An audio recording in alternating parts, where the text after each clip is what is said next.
Ale, te invito ahora, porque tenemos a un especialista de la economía, para hablar con él de esto y de otras cosas también. Vamos a hablar con Damián Di Pace. Ya lo conocen, él es director de Focus Market, es analista económico y ya mismo lo estamos saludando. ¿Cómo estás, Damián? Buenos días. Buen día, Carlos, ¿cómo estás? Un placer hablar con ustedes. Feliz Día de la Infancia, feliz Día del Niño para todos. Bueno, sí. Ahí estuvimos conversando del Día del Niño. Pero justamente con el Día del Niño, ¿qué está pasando con las ventas? Como yo decía en el editorial, ¿no? Me hablaron con el corazón, le hablé con el corazón y me respondieron con el bolsillo. Esto es lo mismo. Desde el corazón decimos feliz día, desde el bolsillo vamos a ver la parte dura de la economía. ¿Qué está pasando, Damián, o cómo se presentan las ventas para este Día del Niño? Mirá, de acuerdo a la CAME, las ventas cayeron 22,7%. Quizás las caídas más profundas se vieron en lo que es en consolas de videojuegos o videojuegos. Tengamos en cuenta de que nosotros hicimos relevamiento de precios y una consola de videojuegos que de última generación, que el año pasado estaba entre 35 y 40 mil pesos, este año el modelo más viejo está a 70 mil y el más nuevo, el reciente, está hasta 120 mil pesos. O sea, la realidad que pegó un salto. Tengamos en cuenta, bueno, que nuestro peso sufrió una devaluación agosto versus agosto del 69%. Recordemos que en agosto del año pasado, Día del Niño, fue la devaluación con la gestión Macri fuerte, pero bueno, después el peso se siguió devaluando. Otra de las caídas, digamos, fuertes que tuvo la actividad fue en el caso de libros didácticos, y las que tuvieron menos caída o anduvieron mejor fueron rodados, computación y juguetes también anduvo dentro de todo bien, pero todo en caída, 22,7% a la baja, un ticket promedio de 990 pesos. Claro. Bueno, cuando decías el precio de las consolas, es que redondeando son $1.000, Damián. Bueno, si lo tomás por dólar blue. Dólar blue, sí, bueno, un poco más, está, pero sí, son sí. $1.000. Y yo creo que es el precio histórico que tenían las consolas de videojuegos, y acá lo que sí relevamos, pudimos ver ayer a la tarde, que había fuerte afluencia de gente en los comercios. Vimos dos detalles. Uno es que al principio de la semana hubo mucha compra de comercio electrónico, pero a medida que la circulación social se fue dando más fuerte, en el día de ayer vimos una jornada inédita. No sé si los oyentes quizás vieron lo mismo, pero los comercios antes no podían abrir los sábados. Bueno, ayer estaba todo el comercio abierto, y de hecho había colas en las jugueterías, pero bueno, no alcanza ese volumen, y sí hay restricción por parte del ingreso, y recordemos que hay recorte de salario en muchos sectores, y la situación de, bueno, los autónomos, independientes y el propio comercio, que está atravesando una situación difícil, yo digo, post-cuarentena en el medio de la pandemia, ¿no? Sí, y Damián, te llevo algo todavía más duro, en el sentido de temática, ¿no? Dólar ahorro. Viste que ahora Guzmán dijo que no, descartó eso que había dejado trascender en principio el presidente del Banco Central, después creo que lo dijo también Fernández, pero lo de que no se iban a comprar más los $200, no se iban a permitir comprar los $200 que se compraban para atesoramiento. ¿Qué opinás al respecto? Bueno, en principio tenemos que decir que las compras de dólar ahorro en principio de agosto son de 477 millones de dólares, un volumen muy importante, está creciendo para la misma fecha, respecto de lo que fue el mes de julio. Segundo, que fue una novela donde el viernes a la tarde circuló por fuentes del Banco Central de la República Argentina que algo de eso se había evaluado. El sábado a la mañana, ayer a la mañana, el presidente de la Nación comenta de que el dólar ahorro es un problema que le está generando respecto del nivel de reservas, y en definitiva después tiene una reunión con Martín Guzmán, y Martín Guzmán sale a decir que no va a haber restricción a la compra del dólar ahorro. Acá la situación es, si el problema lo generan los argentinos que compran dólar ahorro, o si el problema lo tienen los argentinos y se quedan con 20.000 pesos en el bolsillo. Y ese es Claro. el gran dilema. Y el problema es quedarte con 20.000 pesos en el bolsillo, ¿se entiende, no? Sí, sí, pesos que se desvalorizan, que después valen menos y que no los podés usar para ahorrar y demás. Pero ese es el gran problema. Resultante micro. O sea, el resultante macro, claramente, vos tenés 43.000 millones de dólares de reserva, pero las reservas de libre disponibilidad estarán entre 9.000 y 10.000 millones de dólares, y Argentina, si va hacia un estadio de recuperación de la economía, había caído fuertemente sus importaciones. Si la economía lentamente se va recuperando, como empiezan a mostrar los datos del INDEC, por ejemplo, en el sector industrial, que estaríamos en los mismos niveles de capacidad instalada industrial de los meses de marzo, vas a tener mayor nivel de insumos, importación de insumos y materias primas, y además vas a tener una situación donde el tipo de cambio, para muchos retrasado, porque esa diferencia del 30% se observa en un dólar de 74, muchos importadores terminan adelantando compras, y bueno, ese nivel de reservas comienza a diluirse, ¿no? Entonces, la gran preocupación del gobierno es cómo conseguir esos dólares para poder seguir manteniendo el nivel de importaciones y necesidades de los sectores. Algunos seguramente lo que genera es que se sobreestoqueen importando, y después tenés el otro. Si vos vas a forzar una devaluación futura, lo que terminás generando sobre los agentes económicos racionales que exportan, o sea, que se dedican a bienes transables, es que retengan la liquidación de sus exportaciones porque lo pueden hacer a un mejor dólar a futuro, ¿se entiende? Claro, sí, sí, son las dos patas, vía importación y vía exportación. Lo que pasa que, Damián, lo que no se habla nunca es cómo vos generás más los dólares, no cómo empezás a tapar agujeros, uno, otro, después ya se te llueve todo el techo y ya no podés taparlo más. Porque mientras no los generes los dólares genuinos, ese para mí es el gran problema, ¿no? Bueno, yo ahí estaba, viste que se está trabajando un proyecto de ley de exportaciones, ¿no? Con incentivos fiscales a las exportaciones. La realidad que, incluso desde una teoría desarrollista de la economía, generalmente lo que necesita una economía para incrementar su nivel de exportaciones, es generar incentivos de desarrollo de densidad local. ¿Qué significa densidad local?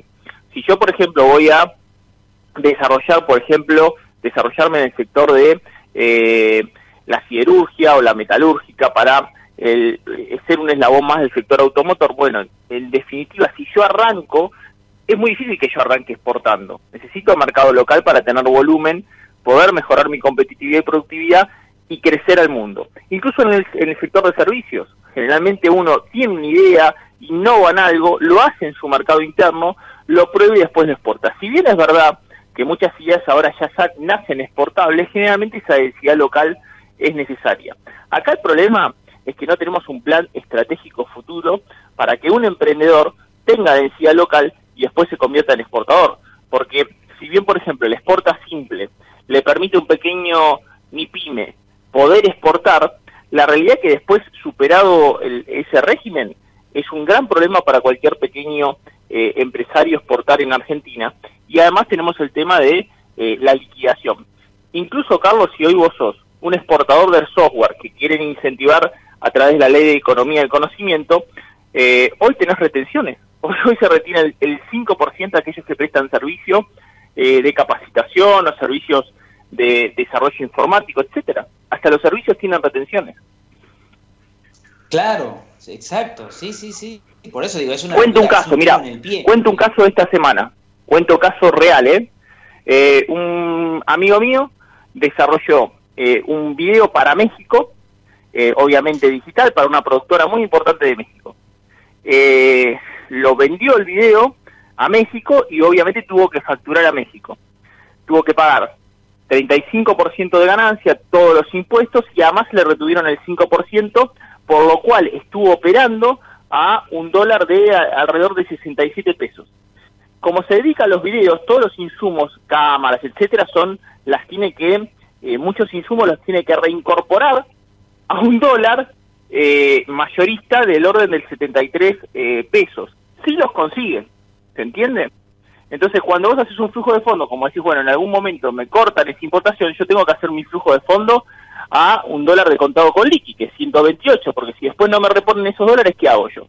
Es un gran problema, siempre esto genera este tipo de inconvenientes. Resultado, importando esos insumos o reponiéndolos a un dólar de 73, no se quedó con un mango. Claro, bueno, es el eterno problema también que sucede cuando pasan todos estos dólares diferenciados. Pero también Alejandra Direzarte quiere hacer una consulta, mi compañera. Damián, ¿qué tal? Hola, Buenos días. Alejandra. Es un placer escucharte como siempre. Y me gustaría saber cuál es tu opinión, tu análisis, después de tanto tiempo trabajar como economista. Digo, ¿qué observás de la sociedad? Porque yo no sé, supongo que a ustedes les debe haber pasado. No se me ocurre Brasil, que vas con el dólar, querés pagar algo. Me ha pasado que me dicen, no, acá tenés que pagarnos con reales. Y en otras partes del mundo donde el dólar no tiene ese peso. Sin embargo, nosotros acá... como sociedad, nuestra cultura, está tan arraigado el hecho. Yo me acuerdo, era chica y mi papá me decía, guardate el dólar, me daba un dólar, va a valer más cuando seas grande. Digo, está en la cultura, tiene que ver eso con un determinado gobierno que es el que está en este momento, o tiene que ver ya con una especie de matriz que hemos tenido financiera que solo tenemos respaldo en el dólar. ¿Cómo lo ves esto? ¿Tiene que ver con un gobierno o ya está dentro de nuestra sociedad y de nuestra cultura? Bueno, es muy buena pregunta, de paso a paso mi chivo, que en mi libro, Economía a pie, de reciente lanzamiento, tengo un capítulo que se llama Pensar en verde, ¿no? Entonces yo digo que los argentinos pensamos en verde como se acuerdan la publicidad de la cerveza, y cuento que cuando yo tenía 8 años, me regalaron australes, y lo primero que hice, le pedí a mi viejo que me compre dólares. Yo mantenía mi poder adquisitivo en términos de comprar muñecos de He-Man, y los mantenía en dólares. Era la única forma que yo sabía, teniendo 8 años, que si yo tenía dólares podía mantener el poder adquisitivo de mi futura compra de muñecos de He-Man. Por lo cual, evidentemente, no es de este gobierno. Es de muchísimos gobiernos, y yo tengo 42, hace un tiempito de esto. Cuando el problema no es que los argentinos pensemos solamente en dólares, sino que el problema es el peso, la moneda nuestra. Y la moneda nuestra tiene por lo menos 3 patas que conspiramos permanente. Una es el déficit fiscal crónico. Nosotros emitimos más moneda de lo que la economía real demanda, y eso hace que nuestra economía se devalúe permanentemente. Muchos quieren forzar, o sea, la segunda pata es, queremos forzar al ahorro en pesos, pero no generamos los incentivos suficientes, porque si un plazo fijo te da 33% y la inflación es 40%, tenés que ser idiota para ponerle un plazo fijo. Y después viene la última pata, ya nos ponemos tosudos y si o no, ustedes tienen que tener pesos, entonces lo hacemos por ley. Y ahí nos generamos justamente una sobrereacción más fuerte, y entonces decimos, bueno, ustedes pueden ahorrar por 200, perfecto, el resto lo compro por fuera del mercado, porque el peso no me está garantizando mantener mi poder adquisitivo. Comprate una Barbie y una consola de videojuegos, pero los chicos siguen pensando también en dólares.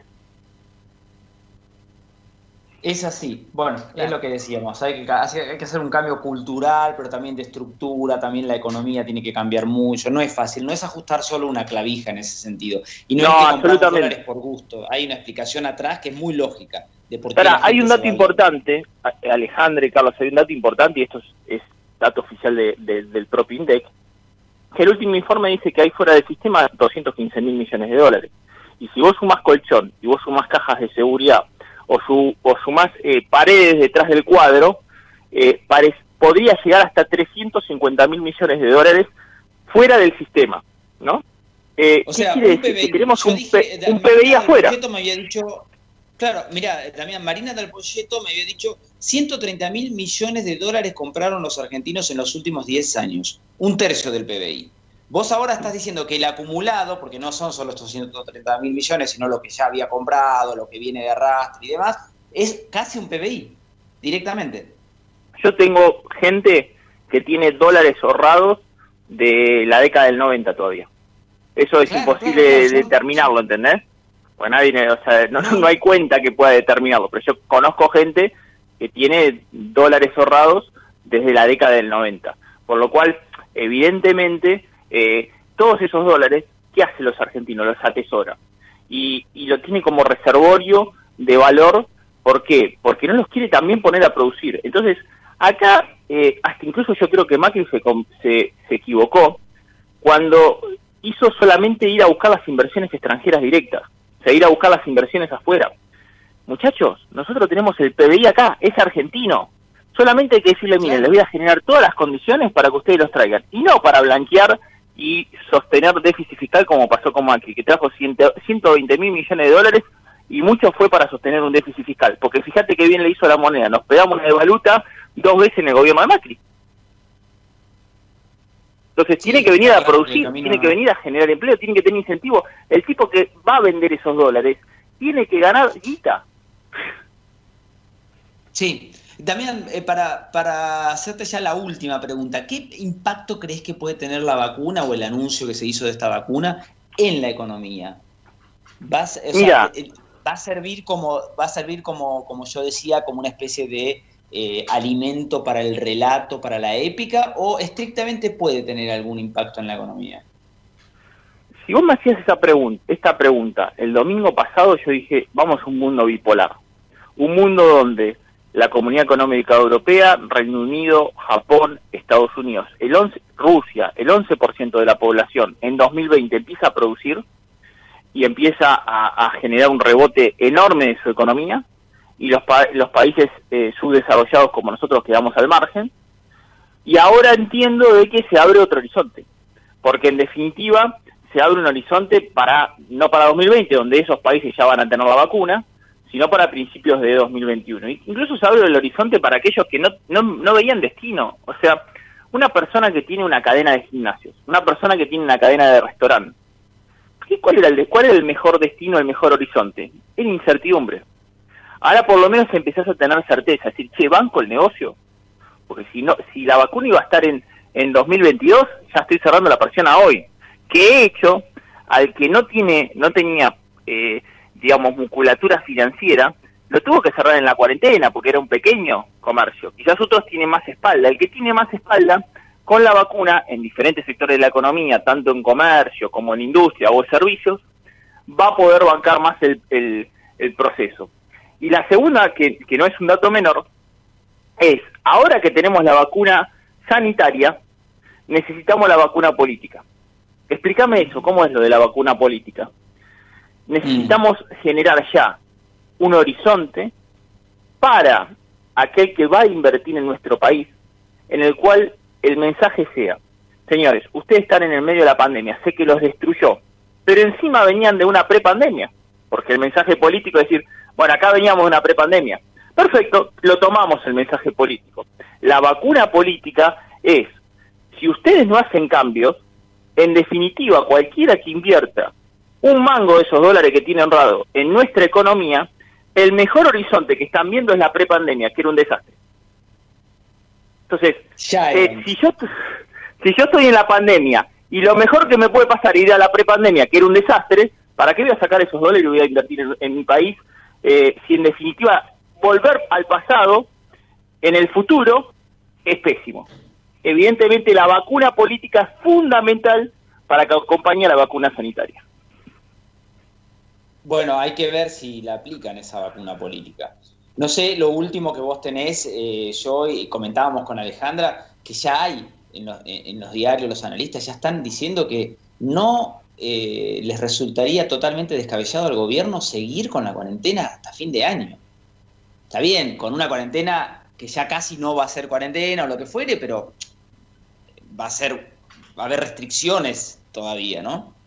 Igual el vademecum de la vacuna política que yo estoy hablando no implica solamente la cuarentena, implica una reforma tributaria, implica una reforma laboral por sector empresario, implica ver el grado de sostenibilidad de la situación previsional, implica una disminución del déficit y del gasto público, implica, el vademecum de la vacuna política la venimos pateando hace décadas, ¿se entiende, no? Sí, totalmente. Sí, que esa también, justamente por no tener esa vacuna, es que también la gente sigue pensando en dólares, porque nunca le das un horizonte claro para que haga otra cosa. Ojo que ese tema, Carlos, es clave, ese tema que estamos hablando, porque la vacuna sanitaria genera expectativas, pero si no tenemos vacuna política, la verdad que Argentina está en una situación que acaba de tocar fondo, y el gobierno lo tiene que ver. No le podemos solamente echar la culpa a la pandemia, Porque Argentina tuvo una prepandemia y la viene teniendo desde el año 2011, en sus diferentes grados, pero la pandemia... Y si no, miremos los datos, la cantidad de pymes que cerraron, producimos 33% menos de leche que en el año 2009. O sea, cuando ves todos los datos de la economía, son todos malos y arrancan en el año 2011. O sea, hace ya es ahí, 10 años que tenemos una prepandemia, con sus ciclos de contagio o viralización del virus de esa vacuna política que no tenemos. Clarísimo, Damián. Bueno, esperemos que eso se cambie, como decimos siempre. No perdemos la esperanza. Muchísimas gracias. Bueno, que tengas un gran domingo y excelente comienzo de semana. Abrazo grande. Gracias, Carlos. Alejandra, beso grande. Fue Damián Di Pace, analista económico y director de la consultora Focus